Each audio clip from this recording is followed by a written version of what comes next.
Is Black Lives Matter a kind, considerate, anti-racist, politically impartial organisation established in order to counter police brutality, which is how it's portrayed by all our politicians and journalists? Or is it an anti-Western, anti-family, white-hating, anti-capitalist, anti-freedom, anti-democracy, a narco-communist organisation hell-bent on inflicting upon us an Orwellian cultural and racial supremacy historically only made possible by total defeat after a full-blown war? An investigative journalist could quickly and easily spend a few hours doing some basic research in order to establish which of these two entities Black Lives Matter actually is, which is important considering how we are cravenly submitting to their demands. But our journalists are not really journalists anymore, are they? Most are intellectually and morally bankrupt political activists or the leftist bent, so they will never reveal the truth, even if they had the slightest interest in establishing the truth, which, needless to say, they don't. So I've done the research for them, and it's not good. It's really not good at all. My first port of call was a Guardian article from 2018, in which Patrice Kahn-Cullors, one of the three female Black Lives Matter founders, was asked in a somewhat semi-literate fashion that if she could go back in time, where would she go? And her reply was to when Huey Newton started the Black Panther Party.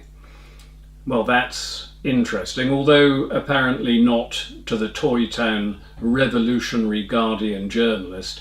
The Black Panther Party was not exactly a peaceful organisation by any stretch of the imagination, and not really an organisation to which any decent, anti-racist, peaceful, humane person could possibly admit to admiring.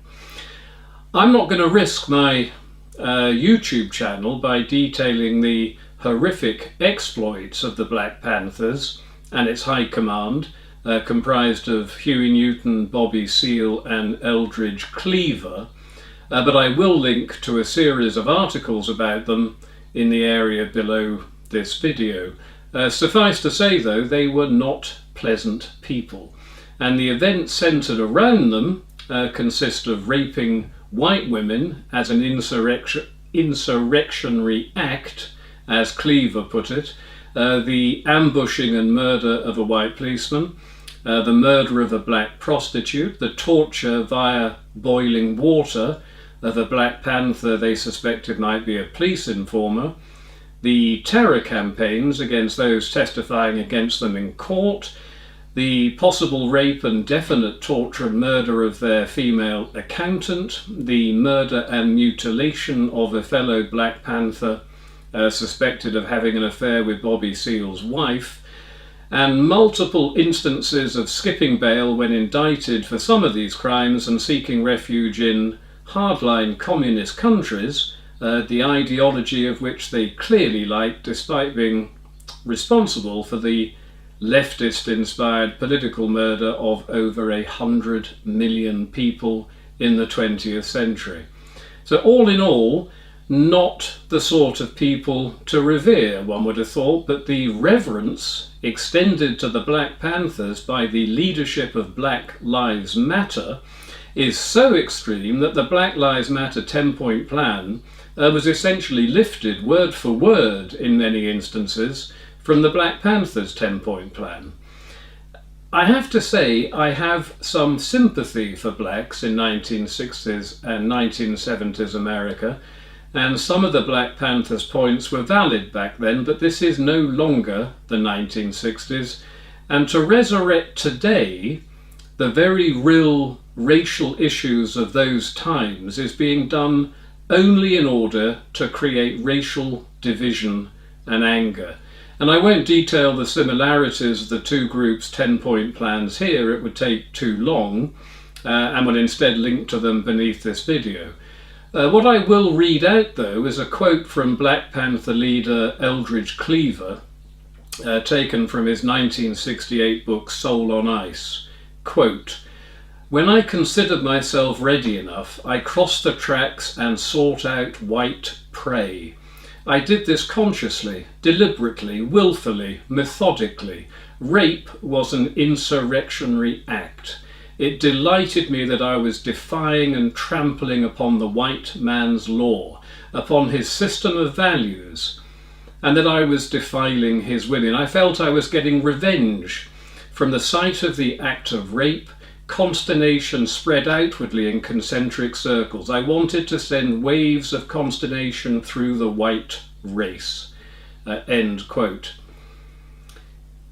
This hatred of whites is hardly surprising given the Black Panther's admiration of Malcolm X, who stated the white man was the devil.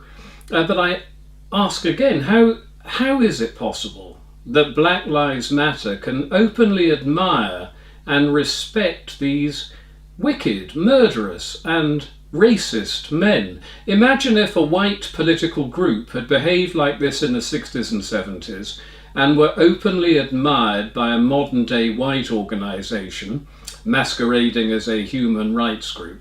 Our present day elite would quite rightly ban them as a wickedly racist terror group, but when it comes to Black Lives Matter, all we hear is gushing praise and sympathy. This is simply beyond reason, beyond sanity, beyond evil.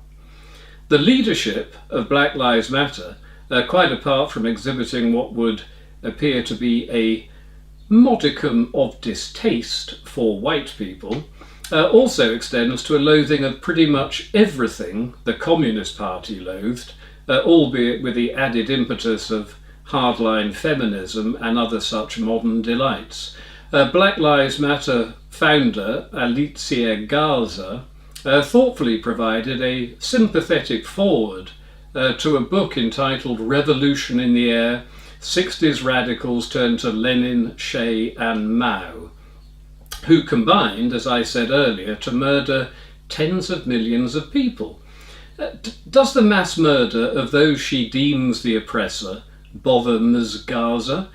Not a jot, it would seem, and we need to bear in mind here that we too are the oppressor in the eyes of the fragrant Ms. Garza by dint of our skin tone.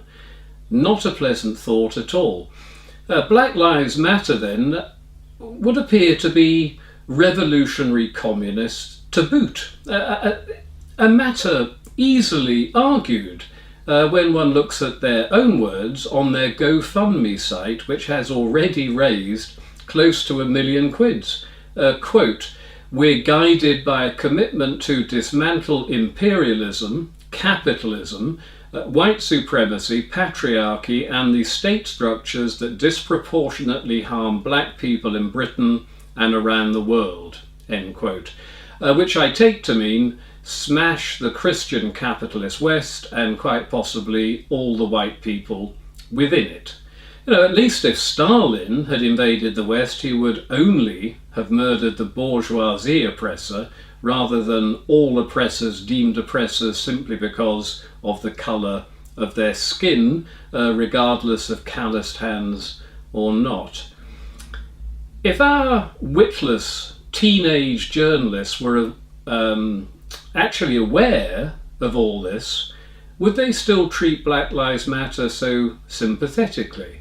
And unfortunately, I think they would, and intend to make a follow-up video to this one detailing the behaviour of our politicians, media and police, who have all prostrated themselves before this, how can I politely put it, somewhat unsavoury organisation called Black Lives Matter.